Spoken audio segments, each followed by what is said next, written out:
Hey, kia ora, Helen Brahms here. Thought I would just pop on today. I know it's Sunday and I'm normally off on Sundays, but genealogy and history. There's all these events that happened in time, and what are your connections to those points in history? There is just so much history out there, and I love going to places, to websites like On This Day, I think it's On This Day, and finding out different historical events. Am I related to an ancestor, or did I have an ancestor that had a part in a time in history? So I thought it'd be really cool just to go through some of the things that happened today and let you in on a couple of little family stories. So, and some of them I have absolutely no relations to that I know of that were involved in this event, but they're really cool events that should be noted because of the events, and I will tell you why. So, in 1506, the cornerstone. So this is April the 18th. In 1506, the cornerstone of the current St. Peter's Basilica was laid in the Vatican by Pope Julius II. So that building's been around a long time, if you think about that. In 1775, on this day of April the 18th, 1775, Paul Revere and William Dawes ride from Charleston to Lexington, warning the regulars are coming. And that was the beginning of the American Revolution. And we will get to that in a moment. But exactly 8 years later, on the same day, the fighting for the American Revolution ceases. Now, the American Revolution, if you go back through time and you had somebody who fought in the American Revolution and can prove it, if you had an ancestor that fought and can prove it, then you and your descendants may be eligible to become members of either the daughters or the sons of the American Revolution. But you have to have somebody who was fighting for the Americans that partook in that battle.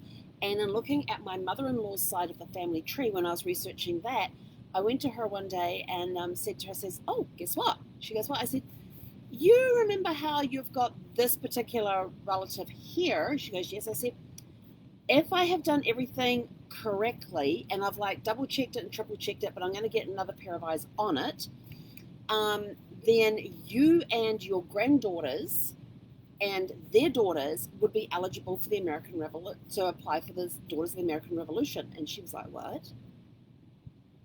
She's like, "No." And I said, "And your boys and their sons, so any of your sons and their daughters or sons that they then go on and have could be eligible for the Sons of the American Revolution." And she was just like gobsmacked. She had no idea that she had ancestors that may have fought in the American Revolution.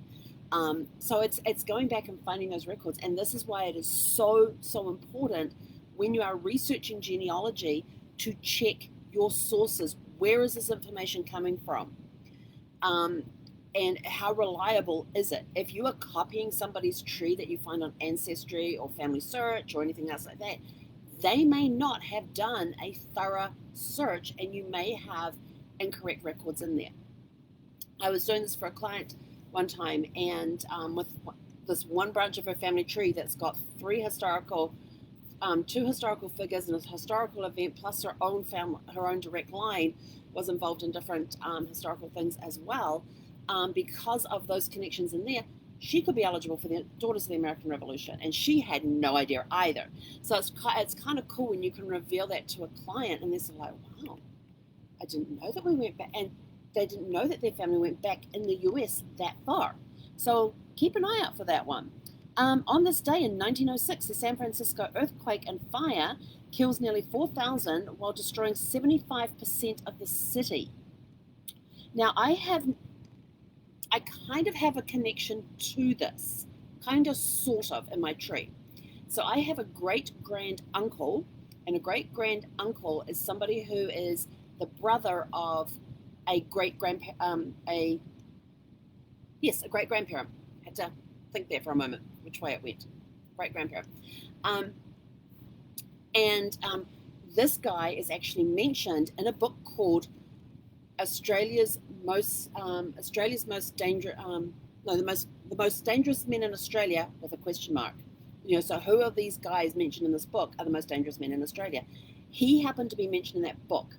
He was born in New Zealand in December 1885. And when I was looking at his birth date, I went, "Oh my gosh, on that date, on December 28th, in 1998 is when Brad and I got married. So this is on our wedding anniversary years well before that. So this guy was born in December of 1885. He at one point tried to claim that he was an American and wanted to get a US passport. This is all taking place in Australia during the Second World War. He is a Nazi sympathizer. He actually embezzles money from the Nazis.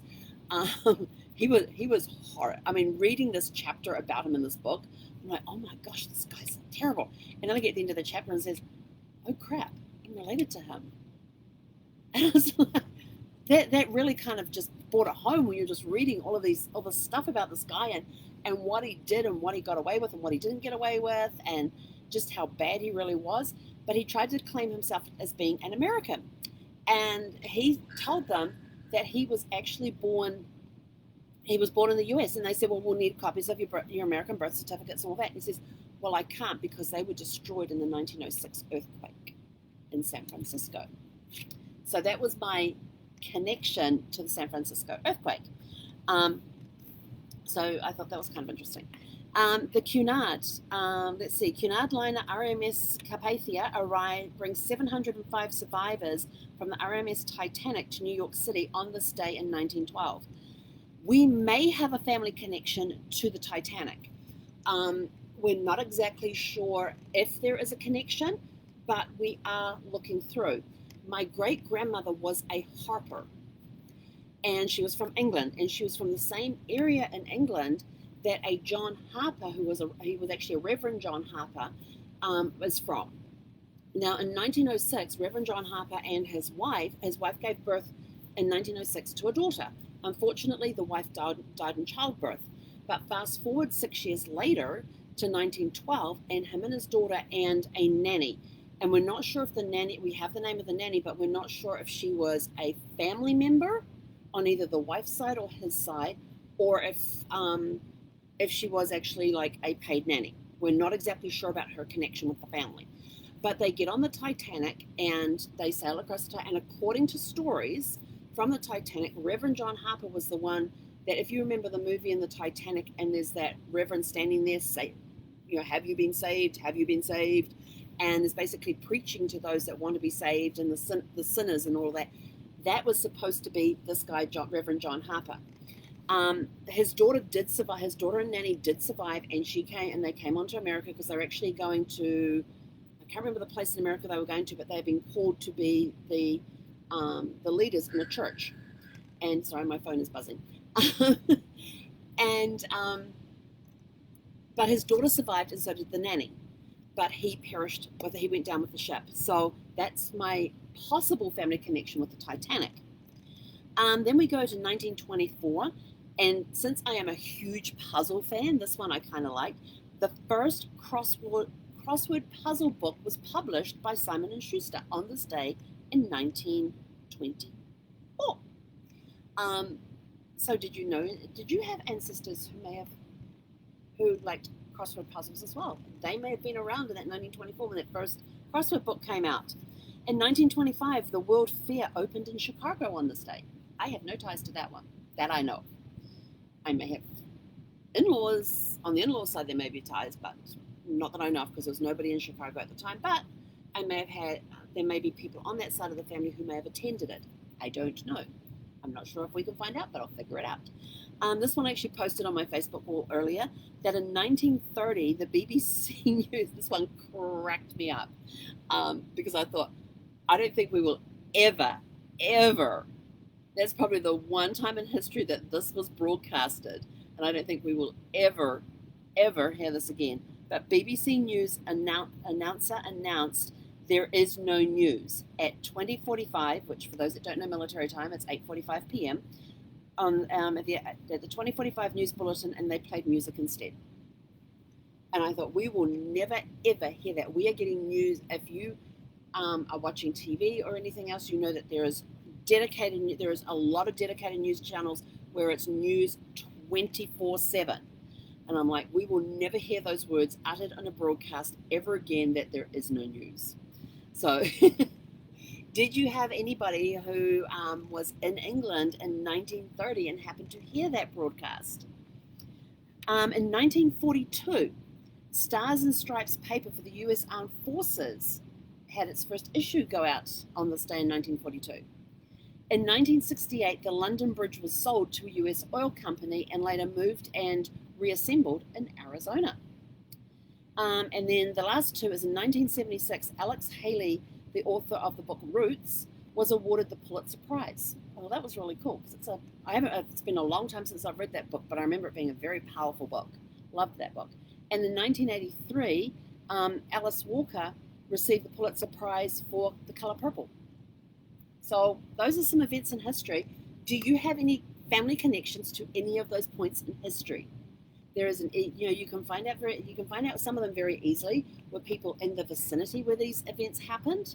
So they could be involved in those events. Did you have relatives living in Chicago in 1925? They may have gone to the World Fair in that time. So think of things in history. And one thing I like about bringing genealogy and history together, because genealogy really is history. It's looking at your personal family history. But one thing I like about it is that you now have a family tie to a certain person or a certain event in history. And now that you have that personal connection, you take more interest in that time in history, in that event that happened, or in that person, and you want to find out more about them. So it helps pique that curiosity to historic events and finding out more about those historic events, because now you have that personal connection to those points in time or those people in time in history. That's it from me for today for your genealogy and history. Are you connected?